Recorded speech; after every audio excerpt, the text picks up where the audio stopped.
Lama Tantrapa. Welcome to the Secrets of Qigong Masters, the talk show brought to you by Cathy Mu, the first and only school in the world offering professional education in Qigong coaching. Please visit qigongcoaching.com to find out about the programs and events offered at the Academy of Qidao. Today, I am delighted to interview Cathy Mu. She is a Qigong master and a CPA. And I am thrilled to discover a person who can combine a very left brain profession with a rather right brain Qigong practice. So would you share with us a little bit about how you even got into the energy arts? Sure. Yeah, nice to be here, Lama. When I was a little girl, my mom was dying of cancer, late-stage cancer.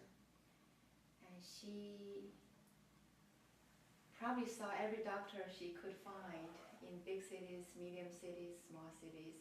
In China? In China. Towards the end meaning what the doctor told her, it was the end of her life. They said there's nothing we can do. You just have to go home, tell your family the truth, and be ready. And I was only 6. When I found out, and every day I was in school, there was some kind of announcement, I would jump on it, thinking, must be a call from me, must be mom's last day. So just imagine the terror a child was facing. And then, at that time she was told she had 3 months to live. And then a wonderful Qigong master came to our town. And my mom went to his class. A wandering Qigong master, is it? Huh? A wonderful. Wandering? Oh, wonderful. A wonderful. They are always wandering from one town to another also. Wonderful Qigong master. Wandered into the town. Wandering into the town. And my mom was one of the students. And she became healthy again. To a child's eye, I didn't know what cancer meant to me. I knew it was something that was killing my mom and taking my mom away. At the time, I really, as a 6-year-old, your mom is your entire world. I have nobody else that I was so close to. And I really thought about going with her if she truly was going. And I thought I would just jump into the well or something and go with her. How could I even live without her? And we have always been so close emotionally and everything else. Of course. So within a few months, 2 or 3, she was so sick, she was walking, bending like 90 degrees. Her back is so, what kind of cancer did she have? Uterine cancer. And she was pale, just like a white piece of paper, her face. And she was vibrant and beautiful again. And I thought, wow, what is that? And she told me it was Qigong. And you should learn that because it can save a lot of people's lives. So I thought, okay, this is a very mysterious, powerful force. I have to learn so I can share this with people. So another child doesn't have to suffer what I suffered, with the horror and the pain. So while growing up, so it was still during the Cultural Revolution, right? No? Yes. So, Qigong masters come to town for a few months and they go to another town, right? So whenever there's a good masters coming to town, I would go and take their lessons. And the authorities would allow them to do that? Yes. Yeah. China was open for that for a long time until the end of the 90s or in 1999. Yes, because of one school went, they were labeled as anti-government, things like that. But the government has been very supportive of Qigong for many years because it helped the government manage the healthcare system really well. Most people didn't need to go to the doctors or hospital until things became so serious. The alternative healing such as Qigong couldn't help. Or it was an emergency. I guess if you are run over by a car, going to the hospital is the fastest way, right? Qigong will take a while. Or sometimes people have to go to Qigong masters as the last resort, like in your mother's case. Exactly. So all my life, in school I have been always a top student. I love studying everything, all subjects. So I never really thought about working as a Qigong master because I thought, number one, those masters were probably born with very special talents, and they were born with their third eye open. And that was kind of strange to me. I didn't really want to have my third eye open. I didn't think it was possible for me. Is it what the other people in your town also believed about Qigong masters? Or? Typically, they saw things other people couldn't see. Some of them could see through people's body, like an X-ray machine. And some people could see energy, different energy, different beings without physical body around you, which cause health issues, which cause a lot of serious, the so-called incurable health issues. So, I always had a very successful career. In school, I was always a top student. After I started working, I was always employee of the year, employee of the month, doing really well with a very good left brain. And I look at myself as somebody who doesn't really have a right brain, just because I thought right brain people are very artistic, and I didn't see myself having that kind of talent. But I didn't realize, spirituality is actually from the right brain as well. And I was taught to be more scientific. Everything has to be proven, right? Sure. Anything that people say that's of spiritual nature or religious nature, even in my upbringing, was considered superstitious. Sure. So I never really believed in anything that my physical eyes couldn't see. Although I have been learning from different Qigong masters, just because by nature I'm the kind of person who likes to help people, who likes to share with everyone what I know that are potentially beneficial to them. So I have been accumulating my toolbox with different tools. So how old were you when you started studying Qigong? How old was I? Well, really young. I don't remember exactly. I remember getting up really early in the morning when I was in elementary school. Like right after my mom's, near-death experience. I knew I must learn this. I was fascinated by this, so I can share with others. So I've been learning off and on whenever there's a master coming to my town, or whenever I go to a different town and there's a well-known Qigong master, I will go and take their classes. So of course, in China there are about 3,000 different schools. Right. Everybody does it slightly differently. Nowadays probably there are 30,000. I'm not sure, but probably not that many. I think the last time they were doing documentary in the mid-90s was 3,000. Right, well since then, since it has then, propagated tremendously. Right. And it's not limited in China, of course. Right. It's, growing, America, expanding. In America, everybody who wants to become a Qigong master has to create his own style. Right. That, Americans, the individualism and individuality is more important in America than in China. China, normally you have a lineage, right? You go from one generation to another, and the Qigong grandmasters will spend years and years looking for the successor. Right. If they can't find one that's good enough or trustworthy enough, they will die without one. They And have take very away rigorous. all the secrets. Correct. Yes, and they look at your character and your virtue very seriously, and they don't want to teach somebody who might not be using this for the right reason.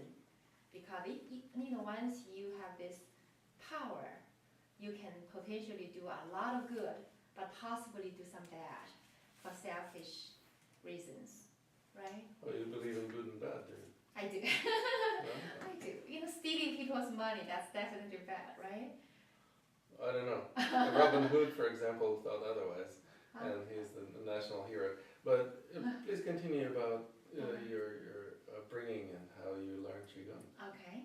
So, as an amateur, I've been learning all along and be sharing all along. And when I was watching Western movies, You watched Western movies? In China? Secretly. How secret? Initially secret, and later there was a lot of Western movies. So in the movies, there were a lot of health issues. A lot of stories about somebody getting sick and there was no cure and they wound up dying. Or a weight issue, which I thought was just so easy and simple. You must have watched some soap operas. That too, yes. But a lot of, real movies too. And the people have yo-yo diet, suffer from weight problems. Sometimes the whole movie was about that. And I thought, if I ever meet a Westerner, I'm going to share Qigong with them so they can take this home and share with their people. It's not an issue in China. Your diet is not an issue in China, was it? It's not. Everybody was pretty skinny. Right, yeah. But occasionally there are people who are having weight problems. Nowadays, there are a lot. Well, nowadays there's McDonald's in Right. every big Chinese city. Exactly, yeah. But Qigong is something you can use and practice easily to really melt the excess fat away and cleanse your body. Just really boost the metabolism simply. And doing other things. There are several different techniques you can do with Qigong, such as Bigu, No grain. Yeah, that's what it literally means. Right. But you can really learn how to absorb cosmic energy directly without putting food in your digestive system. Oh, that's how he stays so skinny. So that, you cleanse your body really nicely. And that's when your, the so-called extrasensory abilities appear really. How is it different from fasting? It's very different. And Good what is the questions. Fasting involves willpower. You make a decision, you're going through a fasting for, 3 days a week, right? Bigu is a natural way. You receive the transmission, you're not hungry, your energy is very high, and you feel happy. Do you have to sleep, or you don't need to sleep either? That's a good question. That's sleep, which could be a side benefit of Bigu or could be a separate one. And some people no longer need to sleep. That's but that's not part of Bigu. Bigu is mainly about food. So you learn that in China there was a story. This team of soldiers were searching something, were working on a project in the deep mountains that used to be a battlefield. And there was like a stone gate. One of the soldiers accidentally pushed open. Out of curiosity, the whole team went in. It's kind of like one of those Indiana Jones movies, right? Yes. You go in, you can't come out. The door was closed automatically, and there must have been a code, remote control or special code somewhere, but they didn't know. So they were stuck in this dark cave with no water, no food. And the soldiers, were very well trained, but they were young, like 18, 19, 20, and they were kids. And a lot of them was really scared. They thought they were going to die there because it's going to take a long time for the other soldiers to find them. Right. Luckily, this team leader, who was slightly older and more mature, like in his late 20s, and he said, wait a minute, my father taught me Bigu when I was a kid, a little boy. Let me remember how to do it. And the beauty of Bigu is you can learn it. It doesn't just benefit your own body. You can send it to everybody around you. What are you sending? The energy healing transmission. You tell them how to. It's very much like a guided meditation. And so anyhow, so he did that, and he was just trying it out. So by the end of 2 whole weeks, they were found. Somebody pushed the door open, the gate opened again. They were alive, well, nobody was dehydrated or injured. How did they stay hydrated? Huh? How did they stay hydrated? That's part of Bigu and Bi water. You can bring in the energy from the universe. Bi Shui, yeah, there you go, yeah, Bi Shui. And you pretty much channel the energy from different planets, such as planet Mercury for the water, and planet Saturn for the food. So statistic, we all know the rule of 3, right? So we cannot live without water for 3 days, without food for 3 weeks on average. Although most people say. And without air for 3 minutes. Correct. Yes, they did have air, but not very good air once you're in a cave, right? But the water was the key, so they wouldn't have survived after being there with no water for 2 whole weeks. But they did really well. So this particular officer decided to pursue his career as a Qigong teacher rather than being promoted to be a general. So is it a real story or is it a myth? It was a real story. Yeah. It happened in 1979. It was in the newspaper, it was a big news. And he, was recognized for saving the entire team's lives. So are there any English language translations of those stories? Yeah, in India they call Qi prana, right? And there's the sun. Some people say you breathe in the sunlight. Other people call it different names. They are not exactly the same in terms of methodology, but I think the principle is the same. Well, if you're in a dark cave, then that's not going to help. Breathing sunlight is not an option. But you can visualize it. Like you can't really breathe in the energy from planet Mercury either, right? You don't see it, Right. But you can visualize, just connect with that energy, so your energy waves resonate with that. And your body, our body is pretty amazing. Whatever happens with all these waves inside our body and around us can make a huge difference in how our physical body reacts. Sure. Yes, and so at one point or another, you came to the States. Right. So I came to the States. What year was that? 89. So, like most students, you go through your schooling, finding a job, applying for your permanent residence, and then applying for your citizenship.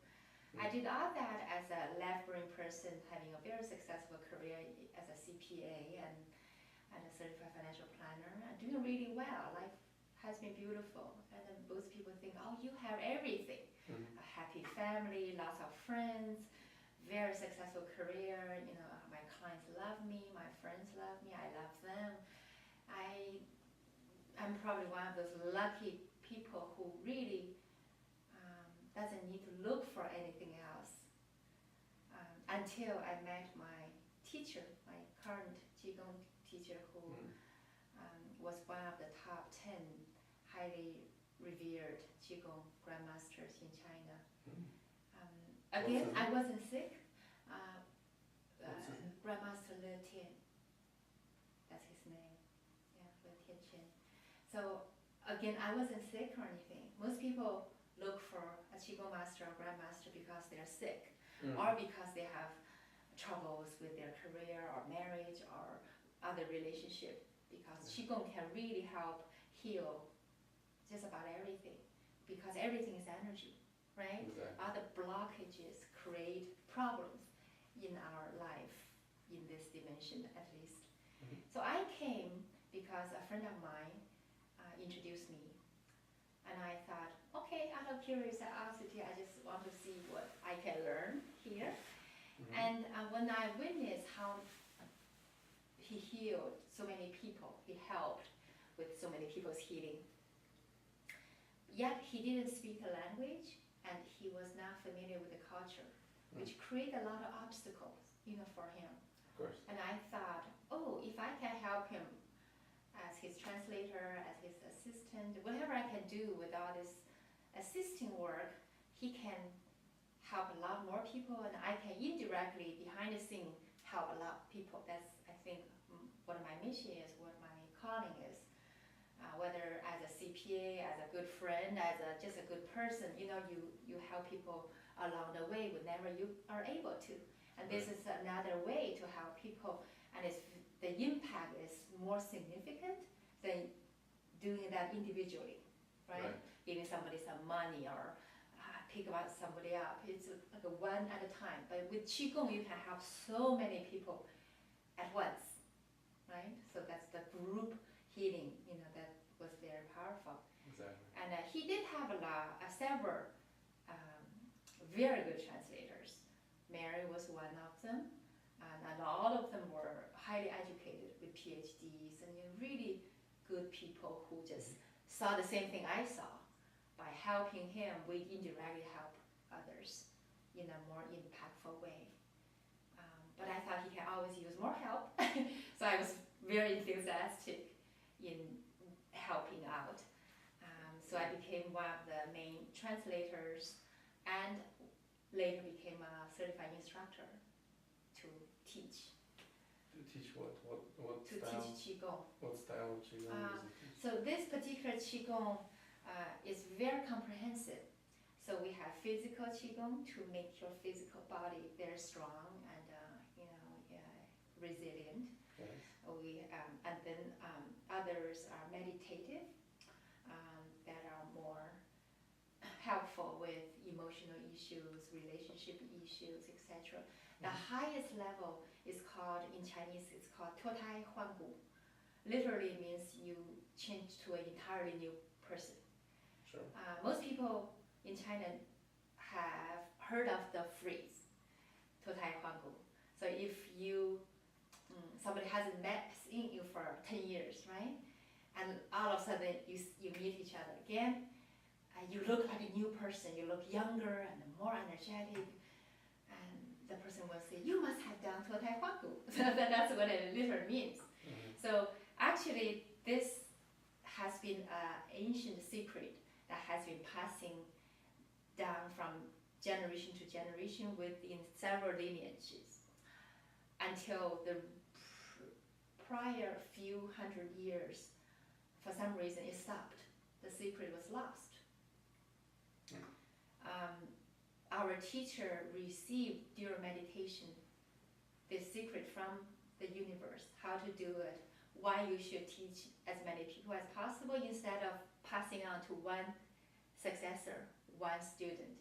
Because this time, this very changing and challenging time on earth, people need this to help them move forward with this very challenging time, which also presents a lot of opportunities. So he came back from a spiritual journey,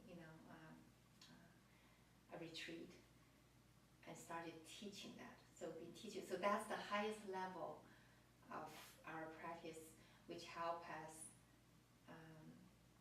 renew or even replace the energy body of your entire physical system. You see, in Chinese medicine, we have the 5 organ systems, right? The liver system, the heart, the spleen, and the lung, and the kidney system. That's the physical organ system. And then you have the energy body. Well, there are a lot more organs than that. Right, but all the other organs not mentioned are included in one of those systems. So for example, liver's partner is gallbladder, yes. right? Stomach is partner with spleen, and heart is partner with small intestine, and lungs counterpart is large intestine, and the kidneys, of course, it's partner with bladder.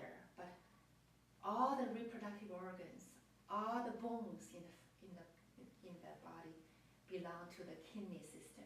That's why the Chinese say the kidney. They know that we have two kidneys, but they say the kidney because it's one system rather than two organs here, right? So you can go through different practice to replace the entire energy body. And then you go into the soul because the energetic makeover. Exactly. Yeah, exactly. So and it's very fascinating because we had a student who came all the way from East Coast to take the class. Before the class, she had a physical, and she discovered physical, and physical exam. So the doctor told her she had 2 kidney stones. She said, "Oh, I have to take a class, and then after I come back, I will do the surgery and have the stones removed." She didn't think at the time this class might help because it was we call it a celestial kidney class. So we don't touch anyone. There's no surgery. There's no medicine. It's really just channeling the transmission from the universe. And during the class, without knowing she had those, I saw that her energy body in this kidney system is really, really dark. And she was going through the surgery. And she was feeling much better. I said, great, maybe, people feel better for many reasons, right? So she was feeling better after the class? Right, yes. Okay. And nobody even thought about her kidney stones until she went back to the East Coast. She went to the doctor as scheduled. And the doctor said, well, before we do it, let's take another ultrasound, right? They were not there anymore. They were gone. So what Okay. happened? She called me, she was like, all Did she pass the excited. kidney stone? It was resolved. Dissolved? Dissolved, yes. She didn't pass it because she didn't go through the pain or any sensation. That's just one of many, many examples like that. In spite of the spiritual side of it, that kind of class, you don't really do a lot of physical movements. So they were more, we call them celestial kidney, celestial, energy body. So it's through entirely energy kidney transmission during meditation. So that's the highest. And also, we have souls, right? Every class I ask my students, do you believe you have a soul? If you don't, let's talk about it. And so far, everybody who comes to our class, of course we have a soul. Really? Right? Yes. Interesting. So what would you say Even if somebody doctors. came to you that says, I don't know anything about the soul?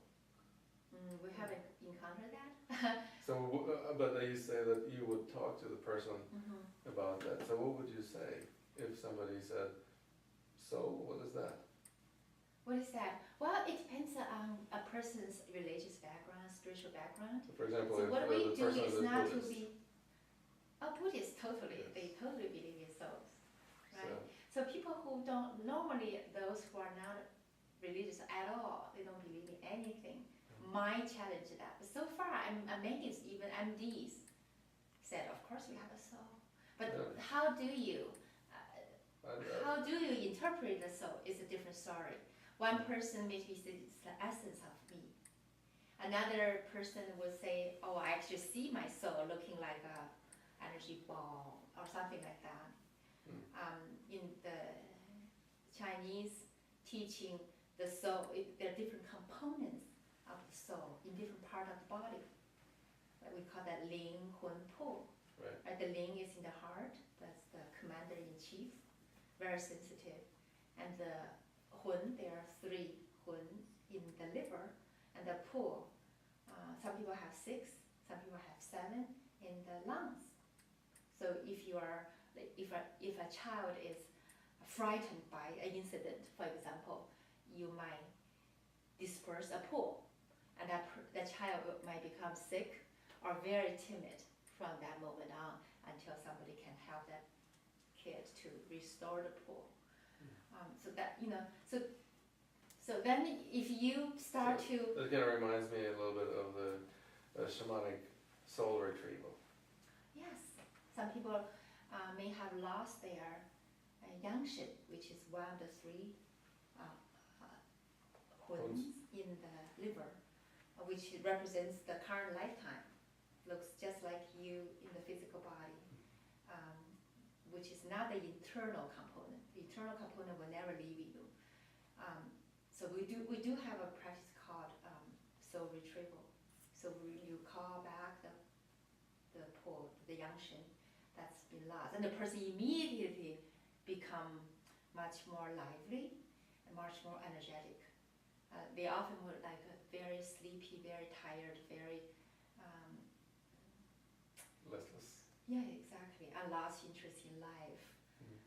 And now they were like, even the complexion changes. Right. With something that's not visible to most people's physical eye, that can, make such a huge difference. It's amazing. Yeah.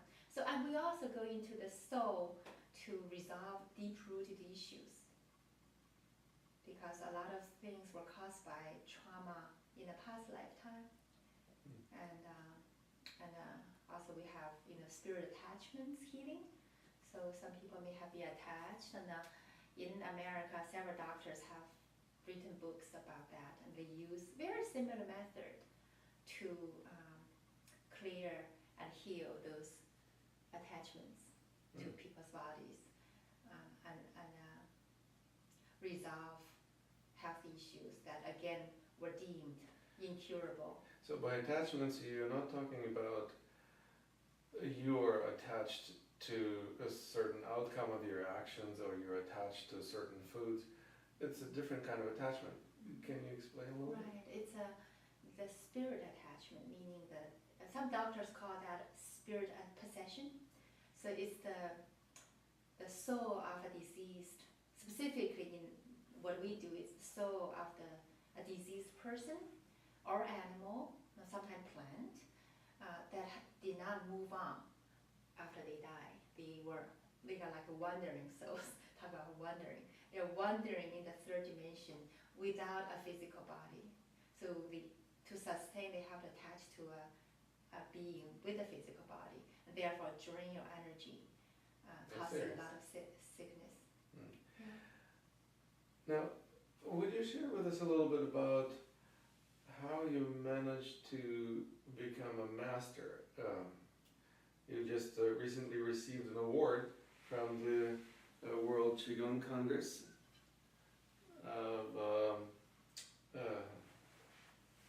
for community service in the year 2013.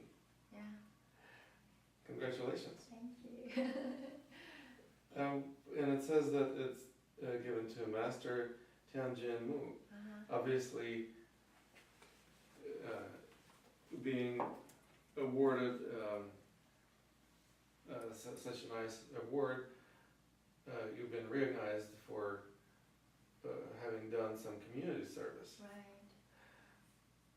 And I would love to talk to you about that. And also, obviously, you mentions that you're a master. What does that mean? What does that mean? That's something I never thought of becoming either. And number one, I thought it was for very special people, and number two, my life was good. I have everything I need. Why would I want to be a master? And what do I do with it, right? So, long story short, while I was helping my teacher, the Grandmaster, with all this volunteer work, with translation, with assisting him with all the teaching and other management work in the office, certain, what do you call that, extrasensory abilities started to be activated in me, or reactivated, as they say, because we all had it at one point. It was just lost. Probably as children. Right. Yeah, exactly. Or past lives, So, and I'm not somebody who even wanted those, because I thought it was a little abnormal. It's like paranormal, it's right. just abnormal. Yeah, exactly. And I like to stay normal, as normal as I can be. As honestly, I have friends who are very psychic and paranormal, or even they saw things, right? They would say, "Oh, I saw this." I said, "Really?" I mean, they saw, "Oh, I saw you being this great monk in a past life." I said, "Sure." I really didn't believe in that. I thought they were just saying nice things about me. "Oh, I saw you as a goddess." I said, "Well, okay, I'm not going to say you're wrong, you know."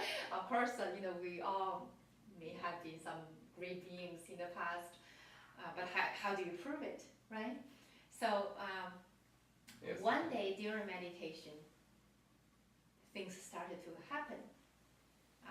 I don't think we have time to go out into the details, but those kind of things started to happen more and more frequently, which could be verified, which is funny, by people who didn't even know me at the time. You mean, they knew me by energy, but like they knew of me, right? Knew who I was, but they didn't know me in person. So you had some paranormal or parapsychological experiences Right. during meditation. And those abilities, to me, I some people like to show people, how accurate they are by telling you about your life. They see, I knew it, But to me, it's really a great tool to help people. First of all, to help yourself to discover who you are, what your purpose here is. But to other people, it really helps them resolve health issues. So you learn why a person is sick, especially for, if they are suffering certain health issues that are deemed incurable. You can see beyond the surface, and that's, to me, appealing. If it's just for showing, I'd rather not have them. And my teacher was very strict. He said, if you see things and that you are not using this to help people, keep it to yourself.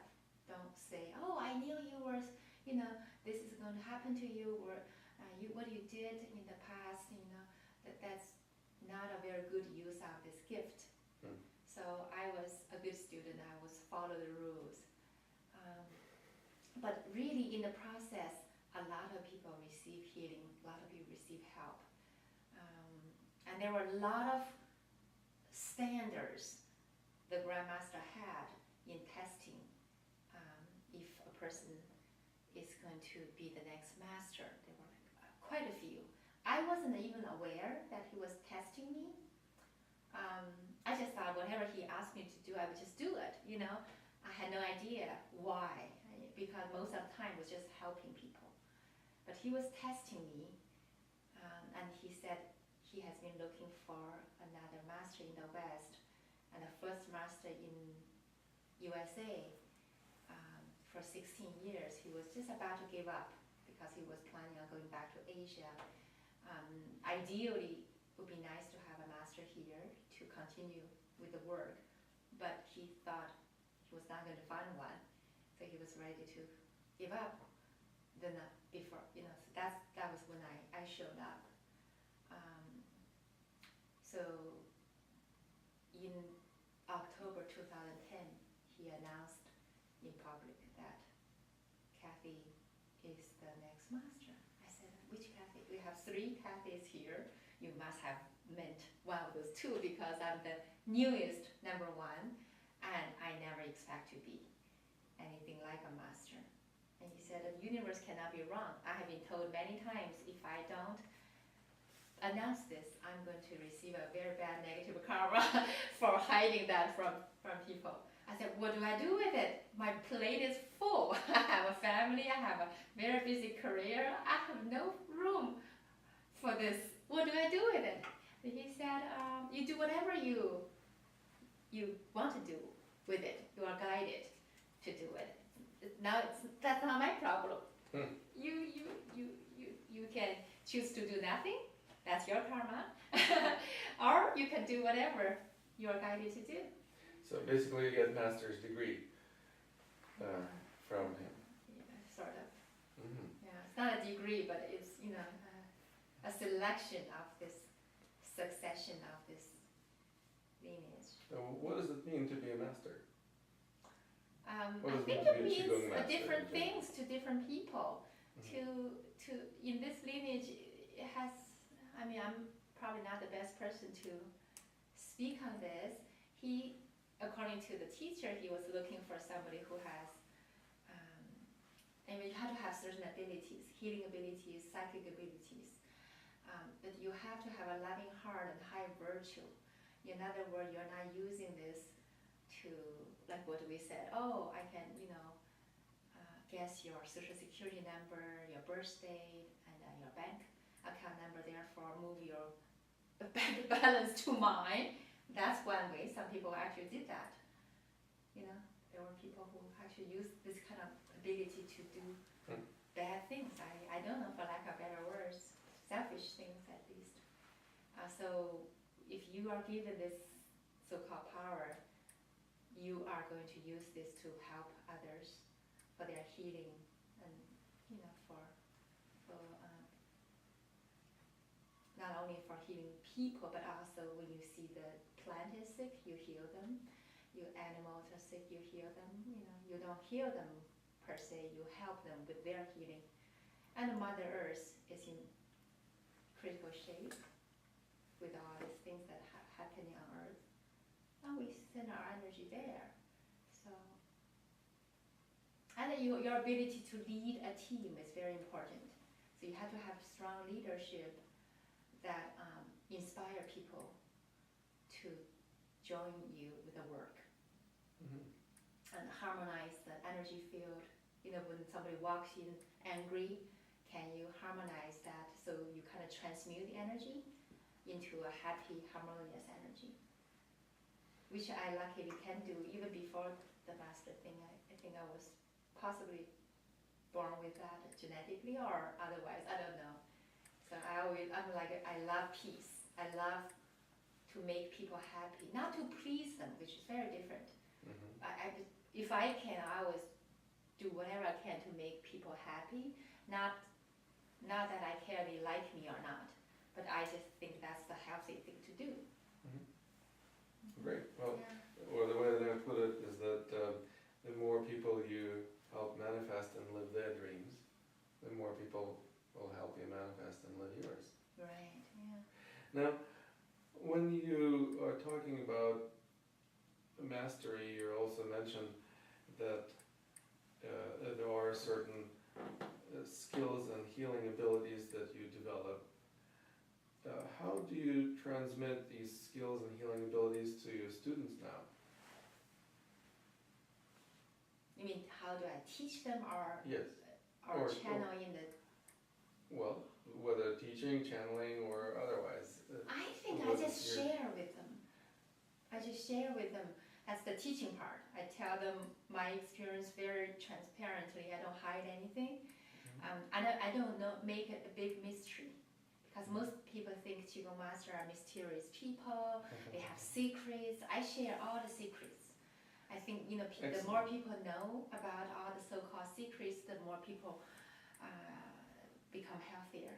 In Please many share with ways, us some secrets tonight, because that's the theme of our talk show, The Secrets of Qigong Masters. Right. So what are the secrets that you would be able to share with us?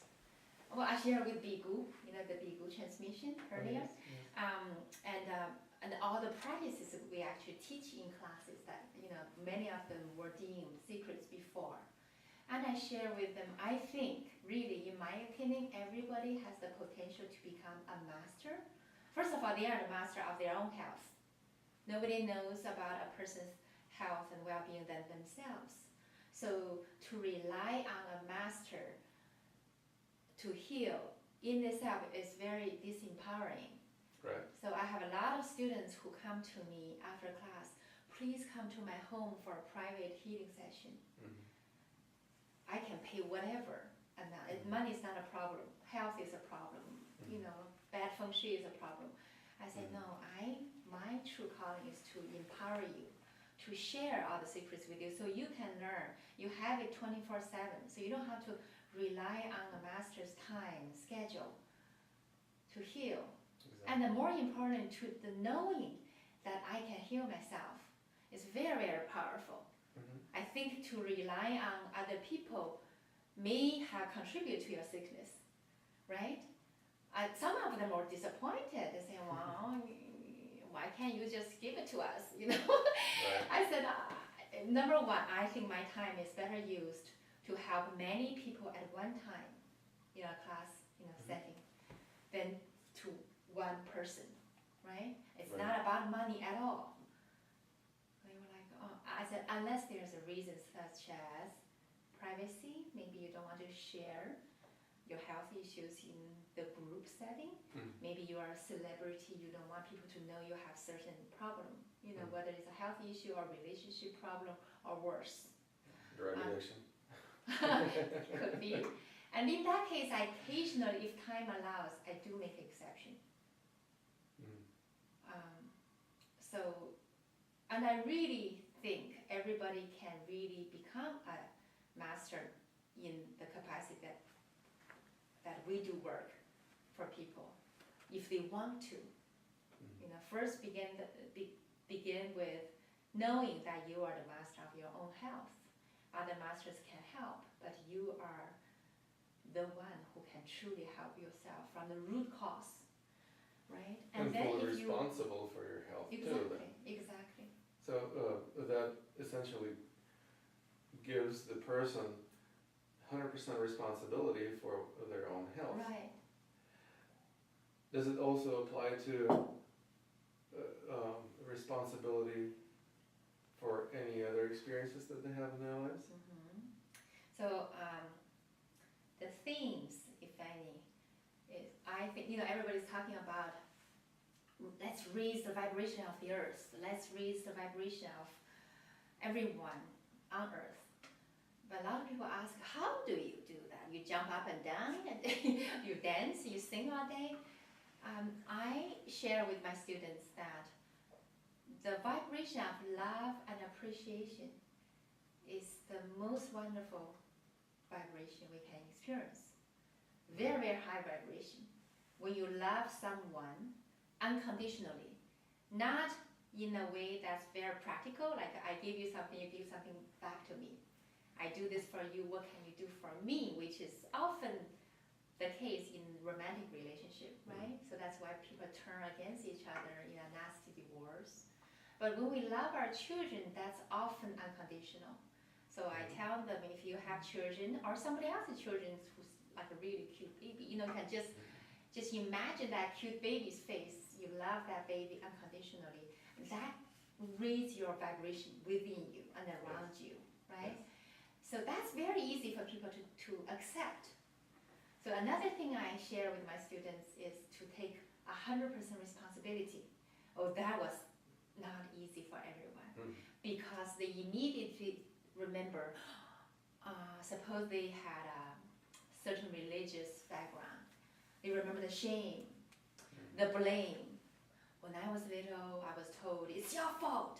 I said, no, take 100% responsibility is opposite from shame, from guilty feeling. So it took a while for them to, oh, that's right. So that's self-empowering. Well, it basically needs to come hand in hand then with the recognition that there is nothing wrong with what happened. So in other words, I take responsibility and I don't judge. Right. And you do what you can. Because we can only do things to ourselves to change things. You can't say, you change, right? So everything will be good, my life will be good. We are the one who can change ourselves. And guess what? When we change, when we fill our hearts with love and appreciation, no matter what the person does, this energy wave emanate. And all of a sudden, this angry person was no longer angry and start to apologize without you having to say anything. It often happens. It's very funny to even watch. So if you want to demonstrate to a person who's new to this, you just show them, you see, I'm not even saying anything, but I'm changing my energy, I'm changing my thoughts and emotions. And the angry person who shouldn't have been angry to begin with, all of a sudden feel like, oh, I'm so sorry I was a jerk. You don't have to say anything. and you just change the whole room's energy. Everybody's happy again. You know, and people say you are the reflective mirror. Mm-hmm. You know, you show that to them without judging, without criticizing. And it's, Exactly. yes. Exactly. Yes. Now, that definitely applies to yourself, first of all. And sometimes people say that it's easier for them to not judge others and harder for them to not judge themselves. Right, right. So how do you help people who may experience that? Well, you know, unconditional love includes unconditional love to yourself. Probably starts with it. Right, exactly, exactly. Often we don't start with ourselves. Mm. But I think either way would be fine. As long as you have a taste of what it feels like to feel the energy of unconditional love. If you happen to have forgotten yourself, you go, oh, wait a minute, I am part of this. Let me include myself, which is not selfish. Like as women, most women, no matter what cultural background, were raised to be unselfish. And we feel bad if we take care of ourselves, spend a little time nurturing ourselves. And we put everybody else first. And then we are exhausted, you know, energetically and emotionally and spiritually we're broke. So that's because we forgot ourselves. And you have less to give. And speaking of that, how is it for you to be a female Qigong master? It seems like the vast majority of Qigong masters in this culture and probably in China and everywhere else are males.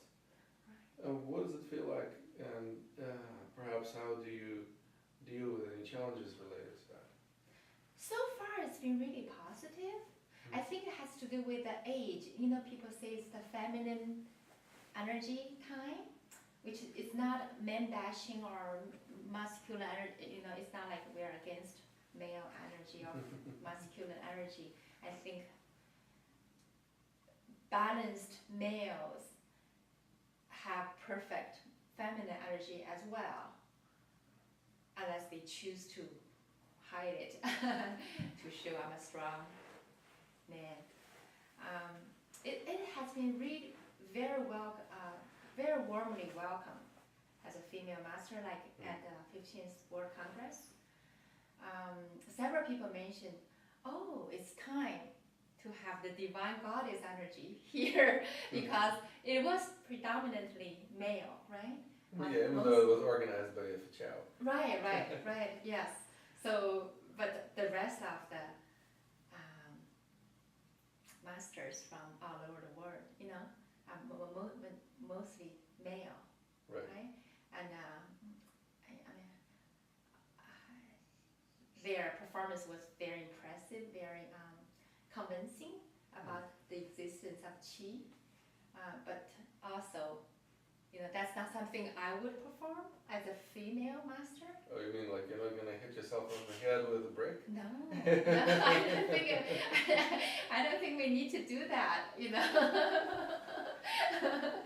You know, and I think that there's a place for that kind of performance to show people qi is real, right? It's not imagined, right? But well, even if it is imagined, it's still powerful. Right. I mean, if you just imagine that there is qi, for example, that strengthens your head, and you hit your head on something really hard, and you break the brick instead of your skull, it kind of just reinforces the belief that qi does something. Right. Even though there may be no substantiation for that other than knowledge that everything is made of energy. Right. So then the knowledge that everything is made of energy is something that perhaps can also contribute to transitioning from this desire to show off some phenomenal feats of power to a more everyday life based on energy awareness. Right, yes. Energy is powerful. For our class, I don't know if other schools do the same thing. We have certain number of students who are here physically in the classroom. And we have certain number of students who sign up as absentee students, receiving the energy healing transmission remotely. They were in Europe, some were in Europe, some were in China, some were in the Philippines, some were in East Coast. And they received the same energy healing transmission. And get the same results. To get the same result. Sometimes, what's funny is... So nobody needs to go to the class. You can just stay home, even if you live in Walnut Creek. You can still just skip going to class. Possibly, but I still prefer to have a nice energy field. I haven't tried to do the class myself with everybody as absentee students. I haven't tried that yet. Maybe we could, with a website, with a webinar, etc. Yeah, but so far, I love the interaction with my students. Of course. And I think the energy field, it's not just me giving. I'm just a channel, clear channel to help with the transmission. But all my students contribute that to the energy field.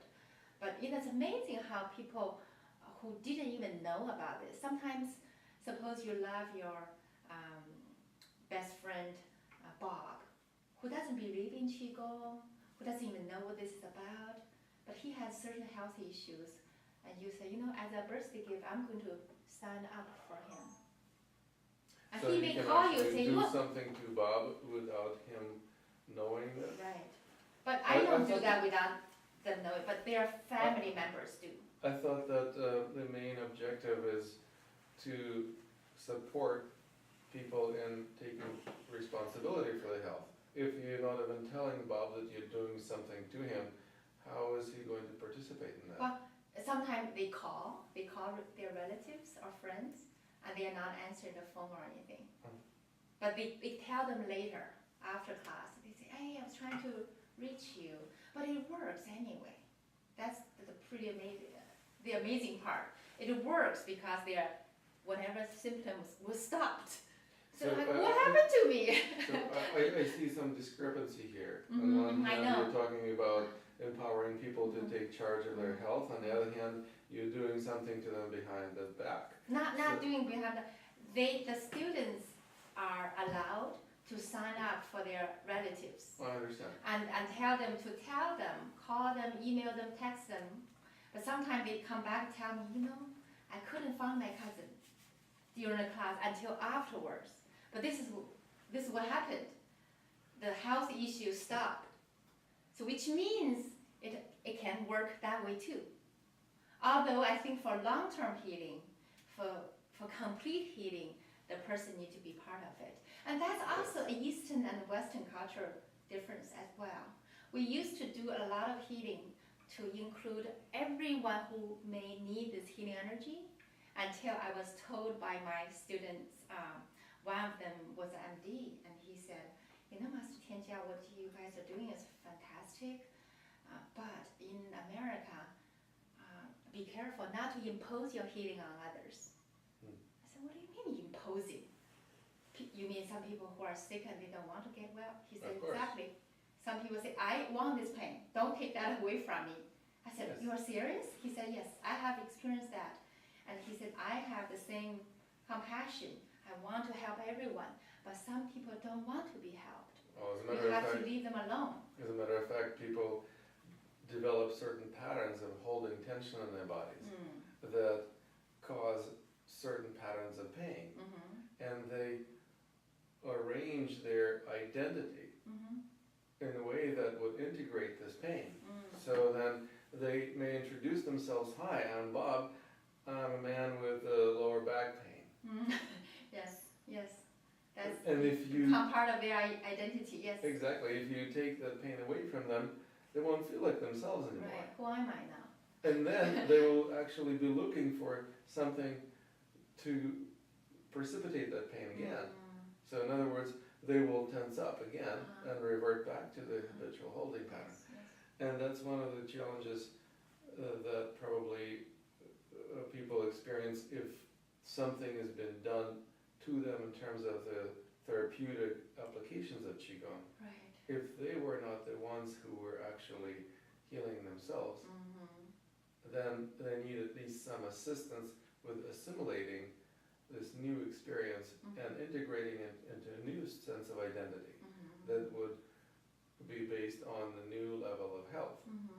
So that's probably where the energetic makeover would be helpful. Yes, yes, yes. And you cannot impose the energetic makeover because it has to come from within. Right, yeah. So what do you do to facilitate that? Well, I think education is more, is the key. So you just tell people when they're open to hearing this. When they're open to hearing, that's a key element, isn't it? Right. So the same idea is about Right. when they're open to experience healing. Right, exactly. And generally speaking, would you agree that people heal when they're ready to heal? Yes, yes. So then, the readiness to heal is something that can also be adjusted. How ready are you to heal? Right. And if the person is not quite ready, is there anything that we can do to perhaps coach them towards becoming more ready?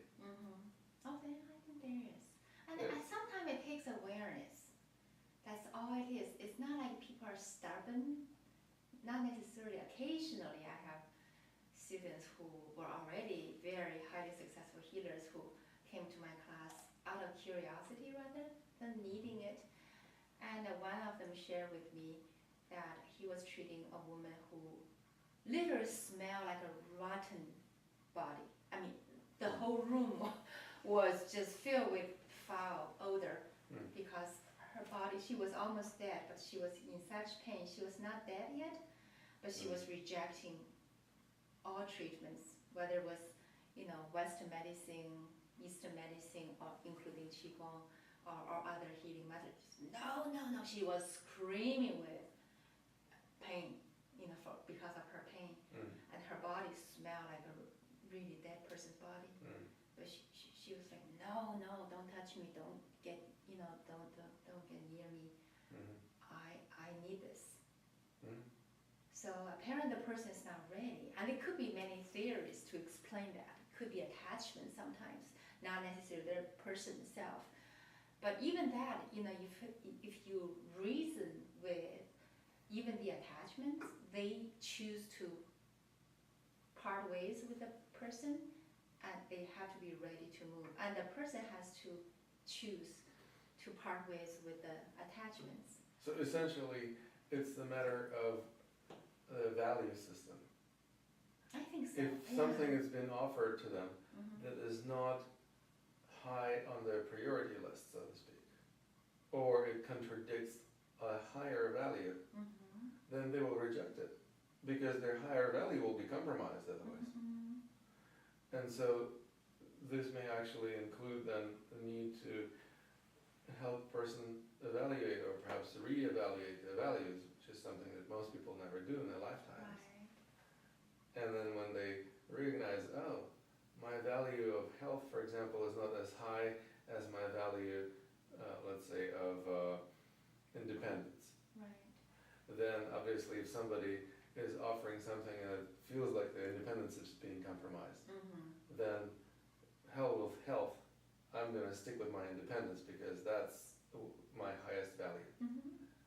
That type of thing. Yes. Great. Now, when you work with your clients and students, well, especially the students, I understand that you don't charge anything for your classes, is that true? Not exactly. Not exactly. For the Okay, organization, there's a tuition to each class. Okay.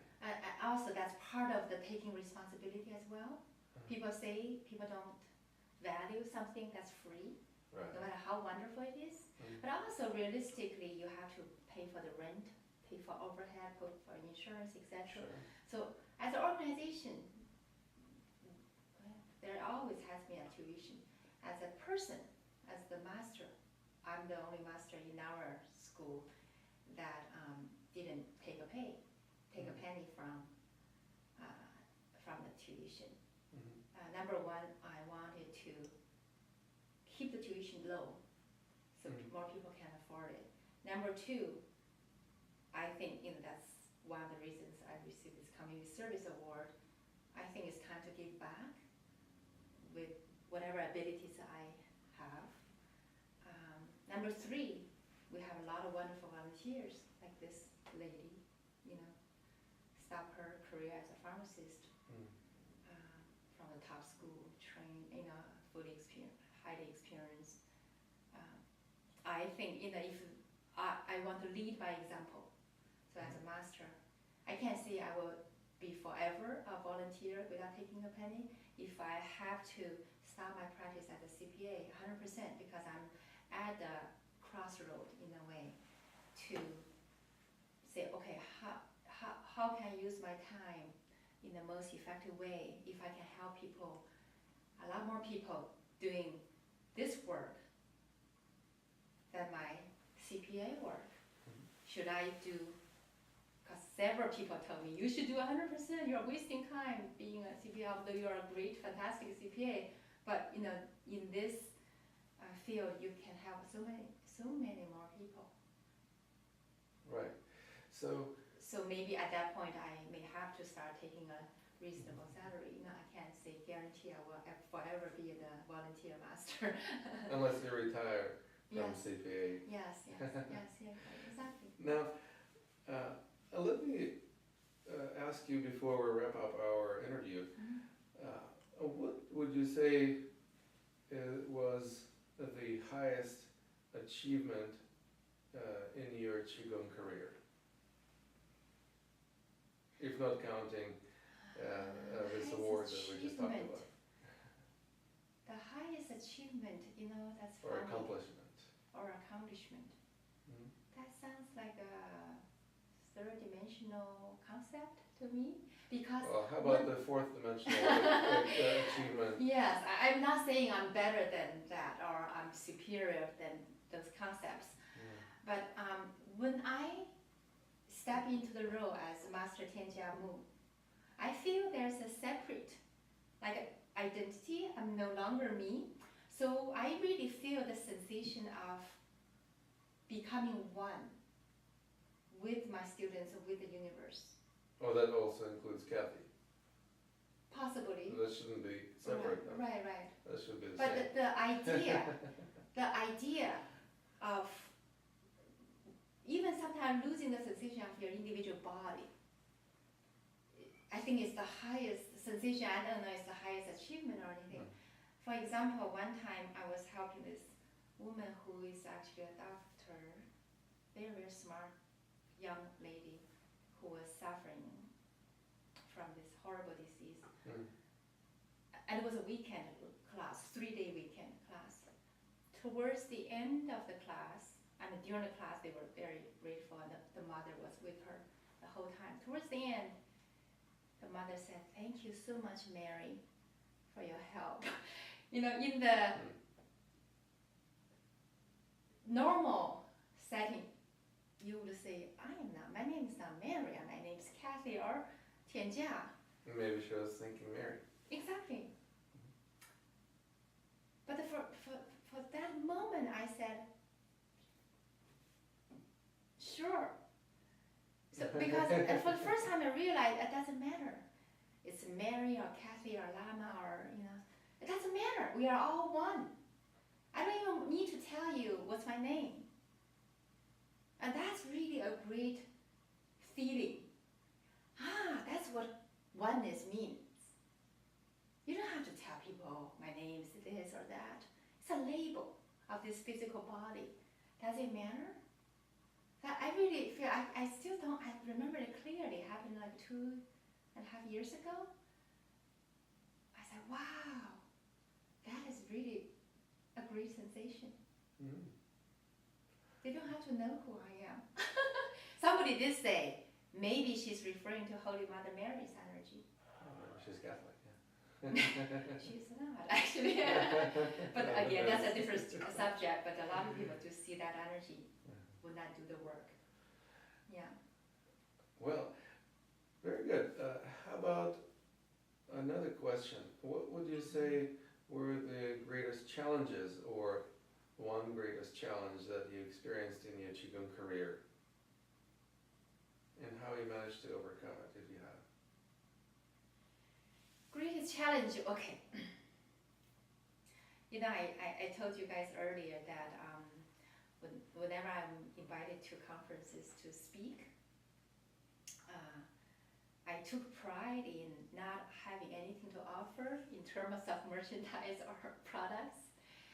When most other speakers were very busy selling whatever they had to sell, and people say, "Where's your book?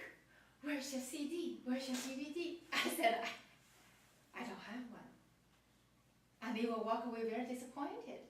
Some were even verbal about it. So like, "How could you do that to us?" I said, "What do you mean? Aren't you happy that I have nothing to sell? I'm just here to serve you with no, intention to make money or anything. Aren't you glad my intention is so pure?" They go, "No, we want an extension of you so we can take your book or your CD home. How could you be so, Who cares about your intention? We need something to take home." Right. So it really, shocked me. And then I realized it doesn't make sense. I was not being thoughtful. I was just, being me, the normal me. I'm invited to speak. I'm not going to pollute that pure energy by selling people things. So that was a challenge to me, but now I overcame that. So I'm going to start offering people. I have my first DVD. It was recorded at a live event, and people loved the DVD because the energy healing transmission is in it. All the valuable information is in it. So when I'm not doing the work or I'm doing work for other people, they can still enjoy it at home. Okay, so I'm planning on recording more CDs because sound healing is big part of my teaching and healing. Well, and I understand that you also record tremendous number of archive videos of your classes. Right. We haven't put that into any products per se. We just record for the sake of, training or training new teachers, etc., or looking back to check if we said something, etc.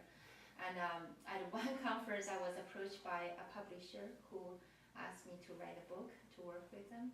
So that's something I'm thinking of doing. Another challenge, if I must say, is that I wish I had more time. I just don't have enough time. And I have a very close relationship with my family. Always have been. Now, I'm doing so much work in this healing art. I only have 24 hours a day, right? So now we're doing this here. Of course, I can't go home, right? So that has been challenging, more challenging than ever because we never had an issue until lately in the past few years. So how do you handle it? Or how are you planning on resolving this issue? I think by having the products such as books, CDs, DVDs will help me, kind of duplicate me in a way, so people can receive the transmissions through reading the book, through listening to CDs and DVDs. So I'm not constantly giving live speech, giving live lectures, workshops, right? Another way is to change, I think positively influence my family members so they can join me rather than looking at this as something against them or something that's taking me away from them. I'm hopeful because I'm very stubborn in a way in relationships. I don't give up easily. And I want to be a good mother, I want to be a good wife, always have been a good daughter, no problem. My parents are extremely supportive of me, extremely supportive. My husband is understanding more and supportive more and more. Does he practice any Qigong by chance? He just received my energy easily. He can be a lazy practitioner. Yeah. He happened to be... Qigong by osmosis. So he has been very scientific. He was a little skeptical at first. Now he has witnessed the healing, so he's believing it's real. But he is not, actively join us yet, but I see positive changes every day. I'm very, very confident and very hopeful. But at the same time, I want to respect his choice, and when he's not ready, right? When it's not your time and space. Sometimes one day you are at this location, you are all of a sudden ready. I know that day is going to happen. So yeah, time is. Huh? Same for son? My son is actually very much enlightened. I see him as a reincarnation of a sage. He's this incredibly beautiful soul and a body, inside and out. Extremely loving. So the compassion out of this child is incredible.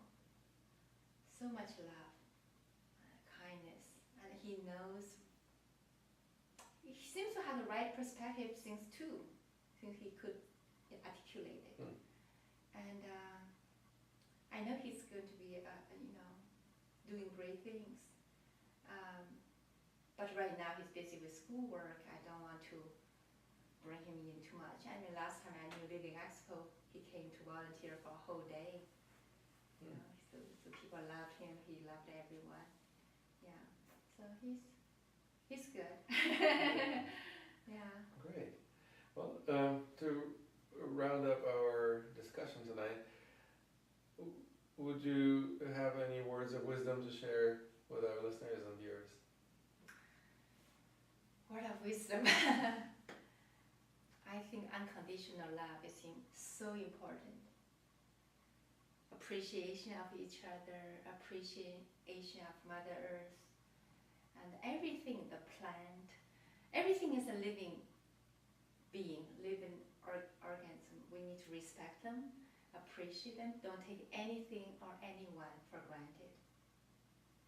And in the end, we are one. We are really one. It's like a little fingernail as opposed to the, arm. When one part of the body hurts, the rest of the body feels it. Right. So we should always stand united rather than against each other, whether it's between people or countries or different religions. I think all religions probably started with love. Then the human factor separates us because we want to prove we are more right than you. You disagree with us, therefore you must be wrong, and therefore we must fight. There's really no reason to waste time in fighting. And just to love, be love, and be kind to everyone and everything around us. And starting the thought as well. And some people think, oh, I didn't say it. I had an angry thought about somebody, but I didn't speak it. The thought, people can feel your energy, whether they know it or not. They know something. I'm not going to be near that person. Even though you are trying to control your anger, you have the thought and the emotion, but just because you didn't speak it, people still know it, so it's not going anywhere. So start with the thought and just be kind and look at bring out goodness out of people. That's something my students say I'm really good at. It's not a tactic, it's not a strategy. I really just see the goodness in people. I'm not focused on anybody's shortcomings. I think it's like when you walk into a dark room, do you chase the darkness or do you turn on the light? A lot easier just to turn on the light, right? So if you turn on the light, focusing on the goodness of somebody, that goodness will expand, and there's no more darkness or problem. It sounds a little bit dualistic, but we'll let it roll. Yeah. Well, thank you for sharing your opinion and your stories with us. You're welcome. We've been listening to the interview with Cathy Mu on the talk show The Secrets of Qigong Masters. This show is brought to you by Academy of Qidao, the first and only school in the world offering professional education in Qigong coaching.